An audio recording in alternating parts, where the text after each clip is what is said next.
بسم اللہ الرحمن الرحیم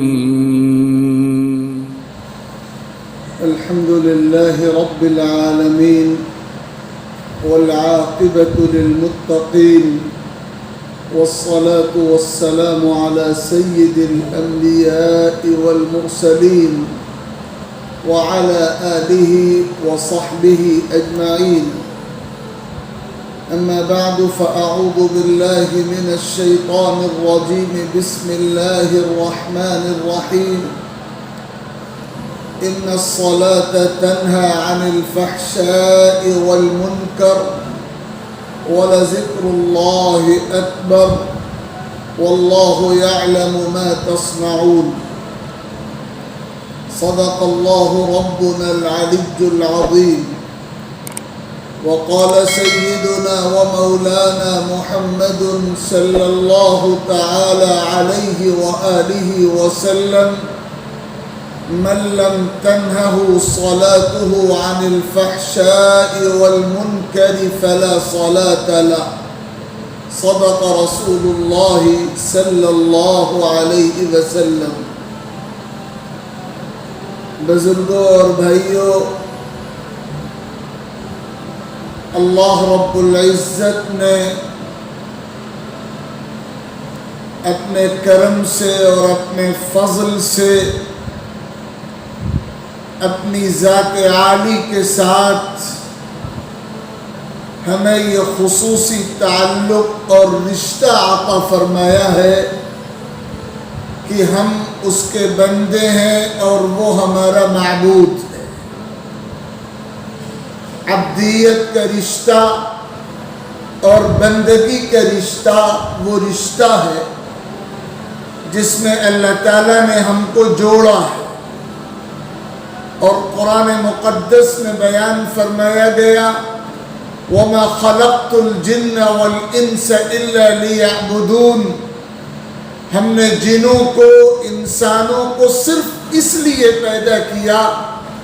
کہ وہ ہماری عبادت کریں، بندگی کریں اور عبدیت کے جذبات کا مظاہرہ کریں.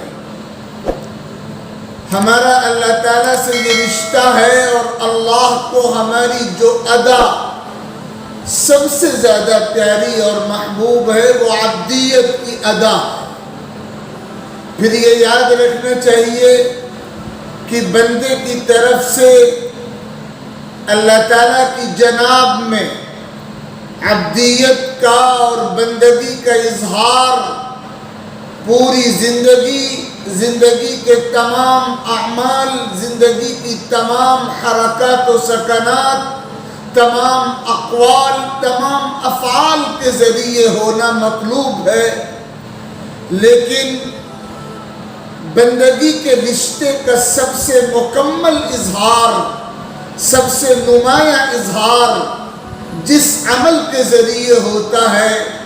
جس عبادت کے ذریعے ہوتا ہے، جس ادا کے ذریعے ہوتا ہے، وہ عمل، وہ عبادت اور وہ ادا نماز کہلاتی ہے. نماز وہ منفرد عبادت ہے، نماز وہ امتیازی عمل ہے، نماز وہ اعلیٰ ترین عبادت ہے جس کے ذریعے بندہ اللہ تعالیٰ کی جناب میں اپنی عبدیت کا کھلا ہوا اظہار کرتا ہے. اور اسی لیے آقا کریم علیہ الصلاۃ والسلام فرمایا کرتے تھے: جعل قرۃ عینی فی الصلاۃ. میری آنکھوں کی ٹھنڈک نماز میں رکھی گئی ہے. اور روایات میں آتا ہے کہ حضرت بلال کو خطاب کر کے آقا فرمایا کرتے تھے: یا بلال اقم الصلاۃ ارحنا بها. اے بلال، نماز کے لیے تکبیر کہو، نماز قائم کرو، ہماری راحت کا انتظام کرو. آپ صلی اللہ علیہ وسلم نے نماز کو اپنی آنکھوں کی ٹھنڈک بتایا، اپنے قلب کی راحت بتایا، اپنے دل کا سکون بتایا، بلندی اور ترقی درجات کا زینہ اور ذریعہ بتایا، اللہ کے قرب کا وسیلہ بتایا، اور فرمایا اقرب ما یکون العبد من ربہ وہو ساجد، بندہ اپنے رب سے سب سے زیادہ قریب اس وقت ہوتا ہے جب وہ سجدے کی حالت میں ہوتا ہے، اور فرمایا جب بندہ نماز ادا کر رہا ہوتا ہے تو وہ اپنے رب سے ہم کلام ہوتا ہے، اپنے رب سے گفتگو میں مصروف ہوتا ہے، اپنے رب سے سرگوشی کر رہا ہوتا ہے، اور اس وقت جو لذت اسے حاصل ہوتی ہے، جو کیف اسے ملتا ہے، جو سرور اسے میسر آتا ہے، اسے الفاظ کا جامہ نہیں پہنایا جا سکتا، اسے لفظوں میں پورے طور پر ادا نہیں کیا جا سکتا۔ آقا کریم علیہ السلام کا یہ معمول صحابہ کرام رضوان اللہ علیہم اجمعین نے بیان فرمایا، كان رسول الله صلى الله عليه وسلم إذا حزبه أمر فزع إلى الصلاة، آقا علیہ السلام کے سامنے جب بھی کوئی اہم معاملہ دنیا سے متعلق یا دین سے متعلق پیش آتا تھا، آپ لپک کر نماز ادا کرتے تھے، اپنے رب کے دربار میں حاضر ہوتے تھے، اپنے رب کی طرف عنابت اور رجوع فرماتے تھے، اپنے رب سے مانگتے تھے، اس کی توجہ، اس کی عنایت خاص کو اپنی طرف مبذول کرنے کے لیے اس عبادت کا سہارا لیتے تھے جو عبادت بندے کے اللہ سے تعلق کا سب سے مضبوط ذریعہ بھی ہے اور واسطہ بھی ہے اور بنیاد بھی ہے۔ اسی لیے قرآن مقدس میں 100 سے زائد مقامات ہیں جہاں نماز ادا کیے جانے کا، نماز قائم کرنے کا، نماز کو اس کے ظاہری اور باطنی تمام آداب کے ساتھ پڑھنے کے اہتمام کا ذکر حکم کی صورت میں، تلقین کی صورت میں، تاکید کی صورت میں، ترغیب کی صورت میں، مختلف پیرائیوں اور اسلوبوں میں اللہ رب العزت نے فرمایا ہے، اور احادیث مبارکہ کے ذخیرے لبریز ہیں نماز کے مضمون سے، نماز کی تاکیدات، نماز کی ترغیبات، نماز کے فوائد، نماز کی برکات، نماز کے ثمرات و اثرات، نماز کے فوری اور مستقبل میں سامنے آنے والے دنیاوی اور اخروی نقد یا دیر میں ظاہر ہونے والے تمام فوائد کے تذکرے سے، اور وعیدیں موجود ہیں، تہدیدات موجود ہیں، زجر و توبیخ کا انداز موجود ہے۔ اس صورت میں جب نماز کو ادا نہ کیا جائے، نماز کی ادائیگی میں تاخیر کی جائے، نماز کو چھوڑا جائے، کہیں یہ پیرایا اختیار کیا گیا کہ جان بوجھ کر نماز کو ترک کرنا دین کی بنیادوں کو منہدم کرنا ہے، اپنے ایمان کی بنیادوں کو کمزور کرنا ہے، اپنا رشتہ ایمان سے توڑنا ہے، اپنا رابطہ کفر سے مضبوط کرنا ہے، اللہ تعالیٰ کے قرب سے اپنے آپ کو محروم کرنا ہے، اپنے آپ کو دنیاوی اور اخروی نقصانات سے دوچار کرنے کے مرادف ہے۔ اس مضمون کی احادیث کو اگر پڑھا جائے تو آنکھیں کھل جائیں اور نماز کی فضیلت کا بہت نمایاں نقشہ ہمارے سامنے آ جائے۔ اور پھر یہ بات بھی قابل توجہ ہے، قرآن مجید میں اس کا تذکرہ ہے، احادیث مبارکہ میں اس کی صراحت ہے، سلف کے فرمودات میں اس کی تشریعات اور تصریحات موجود ہیں کہ نمازیں دو طرح کی ہوتی ہیں۔ ایک وہ نماز ہوتی ہے جو ربانی اور للہی نماز ہوتی ہے، جو قرآنی اور ایمانی نماز ہوتی ہے، جو مقبول اور مبارک نماز ہوتی ہے، جو زندگیوں میں انقلاب کی نوید اور تبدیلی کا پیغام ثابت ہوتی ہے، جو انسان کی کایا پلٹ دیتی ہے، زندگی کا ڈھرا تبدیل کر دیتی ہے، انسان کو کچھ سے کچھ بنا دیتی ہے، اللہ سے دوری کو اللہ سے قربت میں تبدیل کر دیتی ہے۔ یہی وہ نماز ہے جو مطلوب ہے، اور یہی وہ نماز ہے جو قرآن نے سکھائی ہے، اور یہی وہ نماز ہے جو آقا کریم صلی اللہ علیہ وسلم نے زندگی بھر ادا فرمائی، راتوں میں پڑھی، دن میں ادا کی، فجر کی سنتوں سے لے کر تہجد کی نماز تک کے پورے دورانیوں کو دیکھیے، فجر کی سنت ادا ہو رہی ہے، فجر کا فرض ادا ہو رہا ہے، اشراق پڑھی جا رہی ہے، چاشت کی نماز ادا کی جا رہی ہے، صلاۃ الزوال کا اہتمام ہو رہا ہے، ظہر کی قبلیہ سنتوں کا انتظام ہو رہا ہے،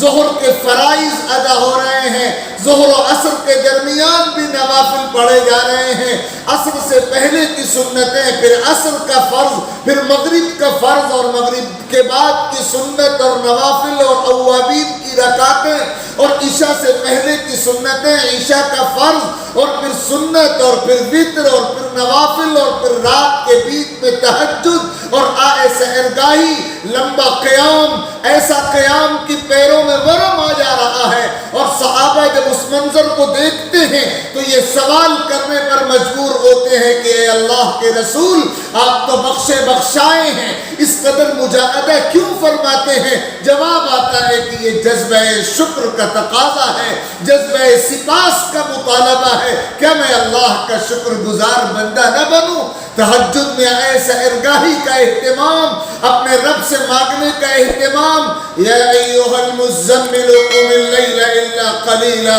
نصفہ او انقص منہ قلیلا او زد علیہ ورتل القرآن ترتیلا۔ ان آیتوں پر مکمل عمل ہو رہا ہے۔ یہ وہ نماز ہے جو حضور پاک صلی اللہ علیہ وسلم نے پڑھی، صحابہ کو سکھائی اور فرمایا، پوری امت کو خطاب کر کے، صلو کما رأیتمونی اصلی، جیسی نماز تم نے مجھے پڑھتے ہوئے دیکھا ویسی نماز ادا کرو۔ یہ وہ نماز ہے جو قرآنی، ربانی، ایمانی، روحانی، مقدس، مبارک، انقلابی نماز ہے، اور یہی وہ نماز ہے جو ہر بندہ مومن سے مطلوب ہے۔ اور جب بندہ یہ نماز ادا کرتا ہے اور اللہ اکبر کہتا ہے تو اللہ کی کبریائی کا اعلان صرف اس کی زبان سے نہیں ہو رہا ہوتا، اس کے ہر عمل سے ہو رہا ہوتا ہے، اس کی پوری زندگی اللہ کی کبریائی کے عقیدے کے ساتھ جڑی ہوئی ہو جاتی ہے۔ پھر وہ سورہ فاتحہ پڑھتا ہے اور سورت پڑھتا ہے اور رکوع کرتا ہے اور تسبیح کا اہتمام کرتا ہے، اور پھر وہ سجدے میں جاتا ہے اور اپنا وجود فنا کرتا ہے اور اپنا ماتھا زمین پر رگڑتا ہے، اپنی ناک خاک پر ٹیکتا ہے، اپنے تذلل کا، اپنی عاجزی کا، اپنی فروتنی کا، اپنی غلامی کا، اپنی بندگی کا، اپنی نیاز مندی کا، تضرع کا، آہوزاری کا، تبتل کا، مسکنت کا، خشوع اور خضوع کا مکمل عملی اظہار کر رہا ہوتا ہے، اور پھر اللہ رب العزت کو اس کی اس ادا پر پیار آتا ہے، اور اللہ کی رحمتیں چاروں طرف سے اس پر سایہ فکن ہوتی ہے، اور اللہ کا قرب خاص اس کا مقام بن جاتا ہے۔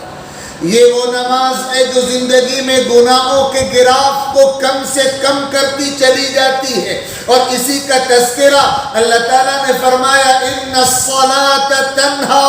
عن الفحشاء والمنکر۔ سچی نماز وہ ہوتی ہے جو بے حیائیوں سے روک دیتی ہے، جو گناہوں سے روک دیتی ہے، جو انسان کی زندگی کو خیر کے سرچشمہ بنا دیتی ہے، برائیوں سے روکنے والی بن جاتی ہے۔ لیکن دوسری طرف ایک اور نماز ہوتی ہے، بدقسمتی یہ ہے کہ ہم میں سے اکثر لوگ ویسی ہی نماز ادا کرنے لگ رہے ہیں، ایسی ہی نمازوں میں لگ گئے ہیں۔ وہ نماز روٹین کی نماز ہوتی ہے، ایک بوجھ ہے جو اتارا جا رہا ہے، ایک رسم ہے جو پوری کی جا رہی ہے، ایک روٹین کا ورک ہے جو پورا کیا جا رہا ہے، اور یہ وہ نماز ہے جو بے روح ہے، بے کیف ہے، بے لذت ہے، اس کا کوئی انقلابی اثر سامنے نہیں آتا۔ اس نماز کے بعد آدمی کی ڈگر میں کچھ تبدیلی پیدا نہیں ہوتی، جیسے وہ نماز سے پہلے تھا ویسے ہی وہ نماز کے بعد رہتا ہے، نہ خیر کا جذبہ پیدا ہوتا ہے، نہ گناہ سے رکنے کی فکر پیدا ہوتی ہے۔ آقا کریم علیہ الصلاۃ والسلام فرمایا کرتے تھے، من لم تنأ صلاته عن الفحشاء والمنکر فلا صلاۃ له۔ جس کی نماز اسے بے حیائی سے نہ روک سکے، گناہوں سے نہ روک سکے، اس کی نماز کا اللہ کے دربار میں کوئی درجہ نہیں ہے، اس کی نماز اللہ کے دربار میں قبول نہیں ہوتی۔ ہماری بدقسمتی یہ ہے کہ ہم میں سے ایک بڑی تعداد ان افراد کی ہو گئی ہے جو جمعے سے بھی محروم ہے، اور ایک بڑی تعداد وہ ہے جو جمعے میں تو حاضر ہوتی ہے لیکن بقیہ نماز پنجگانہ سے محروم ہے، اور مٹھی بھر افراد جو نماز پنجگانہ کا اہتمام کرتے ہیں، ان میں خال چند لوگوں کو چھوڑ دیا جائے تو 5 وقتہ نمازیوں کی اکثریت بھی ربانی اور روحانی اور للہی اور قرآنی اور مطلوب اور مبارک نماز کے بجائے روٹین کی، مشینی انداز کی، رسمی انداز کی، بے روح بے کیف انداز کی نمازوں پر قناعت کر رہی ہے۔ نہ نمازوں میں خشوع ہے، نہ حضوری کی کیفیت ہے، نہ خضوع ہے، نہ اللہ کے دربار میں سچی حاضری کا احساس ہے، نہ اپنی نماز کو مقبول بنانے کا جذبہ ہے، نہ دل اللہ کی طرف متوجہ ہوتا ہے، نہ اعضاء پرسکون ہوتے ہیں، خیالات و وساوس کا غلبہ ہوتا ہے، جلد بازی ہوتی ہے، ایک رسم پوری کی جاتی ہے اور اس کا نتیجہ یہ ہوتا ہے، اس کا ظہور یہ ہوتا ہے، اس کا انجام یہ ہوتا ہے، اور اس کی بے برکتی یہ ہوتی ہے کہ زندگیوں میں کوئی ایمانی تبدیلی پیدا نہیں ہو پاتی، گناہ جیسے پہلے ہو رہے تھے ویسے بعد میں ہو رہے ہیں۔ بزرگوں اور بھائیوں، یہ پیمانہ اللہ تعالیٰ نے ہمارے ہاتھوں میں دیا ہے، یہ کسوٹی، یہ ترازو دی گئی ہے کہ تم تولو اور تم ناپو اور تم جانچو اپنی نمازوں کو، اپنے رکوع کو، اپنے سجدوں کو، اپنے قیام و قعود کو، اپنی نقل و حرکت کو، اپنی بندگی کو، کہ تمہاری نماز ربانی نماز ہے یا رسم کی کاروائی ہے۔ اگر یہ نماز گناہوں سے روک رہی ہے اور خیر کی طرف لے جا رہی ہے اور اس نماز کے نتیجے میں انقلاب پیدا ہو رہا ہے، صالح تبدیلی پیدا ہو رہی ہے، پاکیزہ، تو اس کے معنی یہ ہے کہ تم نے ربانی اور روحانی نماز پڑھی ہے، اس کی برکتیں رفتہ رفتہ منتقل ہو رہی ہیں۔ اور اگر خدا نخواستہ ایسا ہے کہ نماز پڑھنے کے بعد کوئی بدلاؤ محسوس نہیں ہوتا، کوئی تبدیلی محسوس نہیں ہوتی، گناہوں سے بچنے کا کوئی جذبہ، کوئی فکر بیدار نہیں ہوتی، تو اس کے معنی یہ ہے کہ سچی نماز نہیں پڑھی گئی ہے، مشینی ورک پورا کیا گیا ہے، مخلصانہ نماز نہیں پڑھی گئی ہے، روحانی عبادت نہیں ادا کی گئی ہے، ربانی اور قرآنی بندگی نہیں کی گئی ہے، بلکہ ایک روٹین کا کام ہے جو پورا کیا گیا ہے۔ آپ اپنی زندگیوں پر نظر ڈالیے، اپنی نمازوں پر نظر ڈالیے اور دیکھیے کہ اللہ کے رسول صلی اللہ علیہ وسلم نے کیسی نمازیں پڑھی، اور حضرت ابو بکر عمر رضی اللہ عنہما سے لے کر صحابہ کے قافلے کے آخری فرد تک، اور پھر تابعین نے، اور پھر تبع تابعین نے، پھر محدثین و مفسرین و ائمہ نے، اور پھر بزرگان دین نے، اور اولیاء اللہ نے، اور مشائخ امت نے، اور اللہ کے چہیتے صالح بندوں نے کیسی نمازیں ادا کی ہیں، ان کی نمازوں کا رنگ کیا تھا، ان کا خشوع اور خضوع کیسا تھا، اور کیسے ان کو لذت ملتی تھی عبادت میں، اور کیسا کیف ملتا تھا ان کو اٹھنے اور بیٹھنے میں، اور کیسا سرور حاصل ہوتا تھا ان کو سجدوں میں، اور کیسا جی لگتا تھا ان کا عبادتوں میں، اور کیسی راحت ملتی تھی ان کو اللہ کی بندگی میں۔ یہ کیفیات دیکھیں اور اس کی مشق کریں، اور اپنی نمازیں انہی نمازوں کے سانچے میں ڈھالنے کی اور اپنی زندگی میں انہی بزرگوں کی نقل اتارنے کی کوشش کریں۔ اگر ہم ایسا کریں گے تو یقین کے ساتھ یہ بات کہی جا سکتی ہے کہ اللہ رب العزت ہمیں مخلصانہ، ربانی، مقدس، انقلابی اور ایمانی اور مطلوب اور پسندیدہ نماز اور عبادت کی انجام دہی کی توفیق دے گا، اور پھر ہم دیکھیں گے کہ ایک نماز کی برکت سے زندگی کیسے خیر کا سرچشمہ اور منبع بنتی جا رہی ہے، اور برائیوں کے ایک ایک جرثوموں کے ایک ایک جرثومے کو کیسے نماز کے ذریعے، عبادت کے ذریعے ختم کیا جا رہا ہے۔ یہی وہ کام ہے جو کرنے کا ہے۔ اللہ رب العزت ہمیں سچی نماز ادا کرنے کی توفیق عطا فرمائے، اپنی مرضی کی بندگی انجام دینے کی توفیق عطا فرمائے، اور ایسے سجدوں کی اور بندگی کے ایسے طریقوں کی توفیق عطا فرمائے جو اس کی رضا کے مطابق ہوں اور جو اس کے دربار میں قرب اور قبول کا باعث ثابت ہوں۔ آمین۔ وآخر دعوانا ان الحمد للہ رب العالمین۔